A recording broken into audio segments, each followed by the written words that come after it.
What is up, everybody? Hope we're all doing well. Welcome back to more esports talk. For another react, the day we're recording this is actually the day before, so barring any new information, it seems that Sinatraa is now officially going to be returning to Valorant. Now, I'm going to read off the few statements we do have from Riot's previous ruling because it's been quite some time since we last all talked about Sinatraa. He did, of course, return to streaming ever since his 6-month ban was issued by Riot Games, pending any ongoing investigations outside of their control. So before we actually jump into this one, because as of today, September 10th, he is set to be unbanned and potentially return to competitive play. The giant question we're all wondering is who possibly wants to take that risk. A reminder as well to anyone out there who was curious, he actually was required, on top of serving this 6-month sentence, to also complete professional conduct training prior to being able to return to play. And the last statement from Riot Games was, within the context of a personal relationship, this is an incredibly complicated allegation to investigate and definitively adjudicate. To the extent that additional material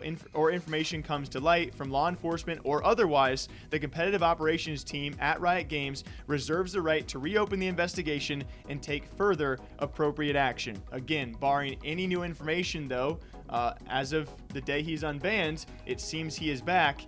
And now we have to ask, are teams going to still have interest? And I think my big question in all this, because part of me wants to think, oh, he's going to get unbanned, and then we're going to get some new information about it. Maybe he's going to decide to speak up and say something that he wasn't saying before.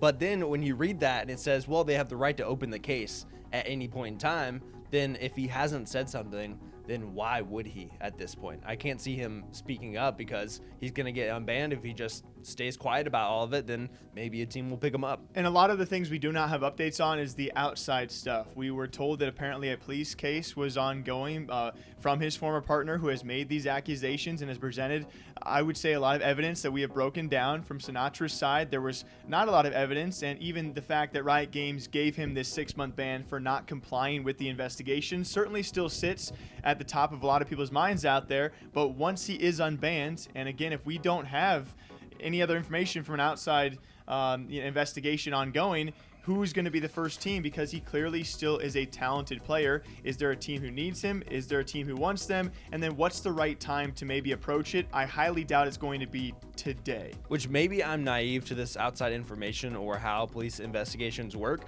but I feel like it's definitely concluded at this point. It's been so long, and so you have to wonder why neither side has said anything, right? Like if they decided that Sinatraa was clear and good to go, why wouldn't he say something about that? Or if it got decided that he wasn't clear and it wasn't okay, then we definitely would have heard about that.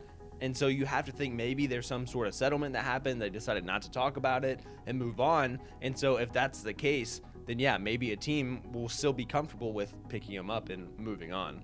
Well, yeah, the problem is that with none of that getting announced, I don't think teams will ever have a chance to feel that way, because there's two things that could be happening. One, you could be right. It could have been some sort of under-the-table settlement between him and Cleo, or just, an actual legal settlement. Maybe she brought a civil action against him we're not aware of. And the other thing could just be that these investigations can take an incredibly long time because of the nature of it being in a relationship. Like the amount of time it takes for them to conclusively prove one way or another that something happened in the context of two people who are engaged in a physical relationship at the time, it's incredibly hard to investigate. So there's always a chance, and I think every team out there knows it, that in a month, 2 months, even 6 months, something could come back, and all of a sudden, let's say you've dropped, you're paying $200K a year to Sinatraa, and all of a sudden, like that, he's gone again, and he's banned for good this time. Yeah, and what we do know right now is he is obviously off the starting roster, seems to not be returning to the roster for Sentinels as they continue to, very much excel and be a top team in the esport. He is still a content creator for Sentinels, and like you said, he's a content creator on, I imagine, beforehand was a pretty hefty salary, as rumored as one of the top ones out there. So how do you approach this in the future as Sentinels? How do you go about it as Sinatraa? And most importantly, if you are other teams out there who might be coming to his doorstep, I think we'll find out in the near future here, but not any other details too known as of right now. I'm sure more will be uncovered as this day itself unravels. I'll be back here to talk about it with all of you guys. What do you guys think about it? As of today, Sinatraa officially unbanned after serving a 6 6-month ban issued by Riot Games for not complying with a very, very serious investigation. But for all we know, as of right now, he is free to play and compete in Valorant once again. Until next time, hope you guys all enjoy. Drink some water, drink some coffee. We'll catch you back here next time. Take care.